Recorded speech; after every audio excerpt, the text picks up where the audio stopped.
यीशु मसीह के पावन नाम में आपका भक्ति वचन में स्वागत है। हम रोमियो 10 के दूसरे दिन में हैं। 2 से 8 आयतों को हम आज देखेंगे। हम बात कर रहे हैं यीशु मसीह के गवाह बनने के बारे में। एक साधारण गवाह नहीं, पर विशेषज्ञ, एक्सपर्ट विटनेस। कल हमने बात की थी जुनून के बारे में।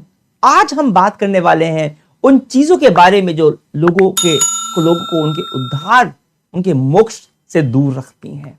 वो कौन सी रुकावटें हैं उनके उद्धार के बीच।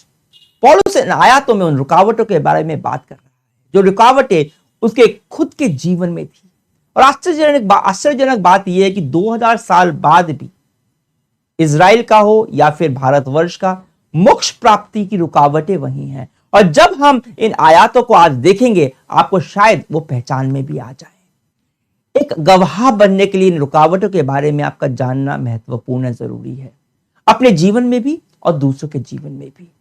तो सबसे पहली रुकावट जिसके बारे में पौलुस लिखता है दूसरी आयत में, वह है धुन, उत्साह, बिना ज्ञान के। सुनिए, क्योंकि मैं साक्षी देता हूं कि उनमें परमेश्वर की धुन है, किंतु वह ज्ञान पर नहीं टिकी है।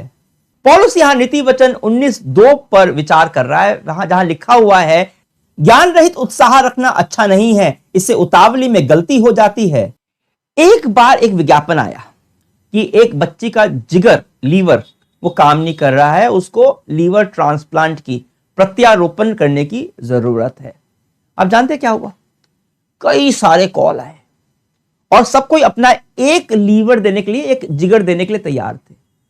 वैसे जिगर प्रत्यारोपण होता है, उसमें क्या करता है, जिगर का थोड़ा सा हिस्सा काट के, क्योंकि जिगर जो है वो वापस से पूरा बन जाता है, अपने आप से रिजेनरेट कर लेता है अपने आप को। तो थोड़ा थोड़ा टुकड़ा काट के उसका, जिसको लगाना जो पेशेंट होता है, उसके लीवर में लगा देते हैं। उसके बाद लीवर अपने आप बड़ा बन जाता है। पर लीवर एक ही होता है। ये लोग जो परोपकारी तो थे, पर ये बच्ची को बचाने के लिए सोच रहे थे कि शायद 2 लीवर होते हैं, एक दान कर देंगे। अरे एक ही जिगर होता है शरीर में, 2 नहीं। अगर पूरा जिगर निकाल लिया ना आपका, तो आप मर जाओगे। पर यह होता है धुन, उत्साह बिना ज्ञान के उत्साह। धुन अच्छी बात है, पर अगर गलत दिशा में हो तो गड़बड़ है। अगर मैं दौड़ में भाग ले रहा हूं और बहुत उत्साहित हूं और बहुत जोर से भागता हूं, पर गलत दिशा में, क्योंकि वो दिशा का ज्ञान नहीं है, तो क्या मैं कभी जीत पाऊंगा? कभी नहीं। चाहे जितना भी अच्छा दौड़ूं, दिशाहीन उत्साह, परमेश्वर की धुन बिना ज्ञान के लोगों को विश्वास में आने नहीं देती। बहुत लोग हैं हमारे देश में जिन्हें मोक्ष चाहिए, बहुत लोग हैं, और मोक्ष के बहुत अलग अलग तरीके, बहुत अलग अलग ऑप्शंस निकाले हैं, पर वे लोग इतने अधिक अपनी धुन में हैं कि वह अपनी अज्ञानता को मानना नहीं चाहते, अज्ञानता को स्वीकारना नहीं चाहते। क्योंकि अज्ञानता को स्वीकारने के लिए बहुत विनम्रता चाहिए, जो अक्सर लोगों में नहीं होती, और इसलिए वे लोग सच्चाई सुनना ही नहीं चाहते, बस अपनी धुन में रहते हैं। और इस रुकावट को परमेश्वर ही प्रार्थना से हटा सकता है। खैर, सब रुकावटों को परमेश्वर ही हटा सकता है। दूसरी रुकावट लोगों और उनके उद्धार के बीच में जो होती है, वह खुद की ही धार्मिकता। सुनिए, रोमियो 10:3 में पौलुस कहता है, क्योंकि वे उस धार्मिकता को नहीं जानते थे जो परमेश्वर से मिलती है, और वे अपनी ही धार्मिकता की स्थापना का जतन करते रहे, सो उन्होंने परमेश्वर की धार्मिकता को नहीं स्वीकारा। अब बिना ज्ञान की धुन, ज्ञान किस बात का? कि कैसे हम परमेश्वर की धार्मिकता हमें मिल सकती है। अगर हम यह नहीं जानते कि परमेश्वर ने हमारे लिए क्या किया है, तो हम लोग अपनी ही धार्मिकता की स्थापना करने का जतन करते रहते हैं, अपने खुद के रास्ते ढूंढते रहते हैं, धार्मिकता के अपनी ही धुन में। और एक बार जब हमने अपनी धार्मिकता को रास्ता स्थापना कर ली, धार्मिकता की, उसके बाद हम परमेश्वर की अधीनता को स्वीकार करना ही नहीं चाहते, क्योंकि हमने जिस चीज की स्थापना खुद की है उसे हम छोड़ना नहीं चाहते, उससे हमें विशेष प्रेम होता है। और इसे बोलते हैं धर्म के साथ आसक्ति।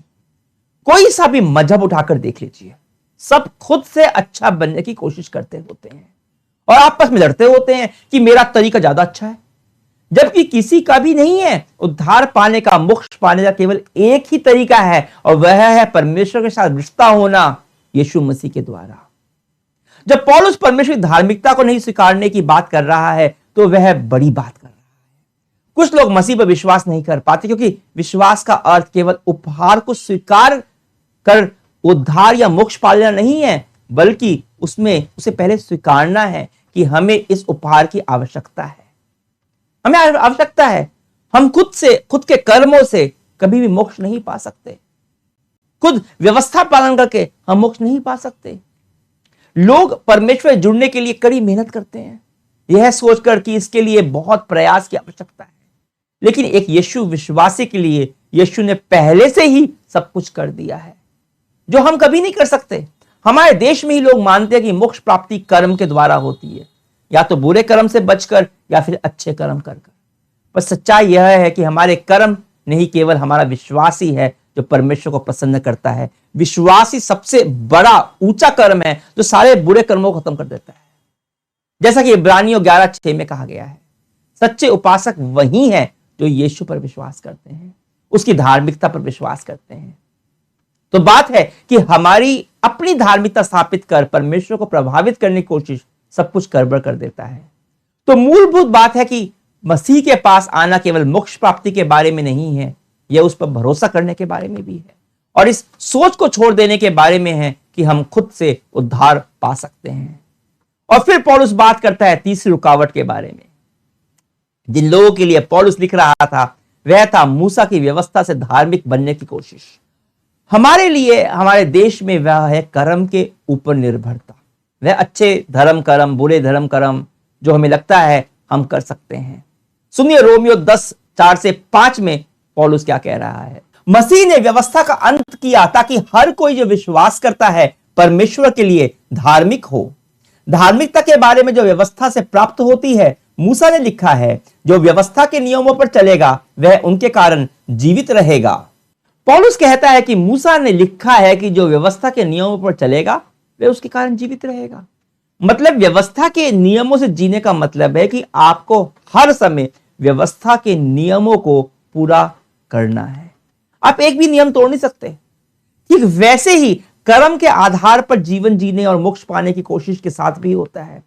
आपके खाते में एक भी गलत कर्म, एक भी बुरा कर्म और उद्धार गया, और यह हम में से किसी के लिए भी संभव नहीं है।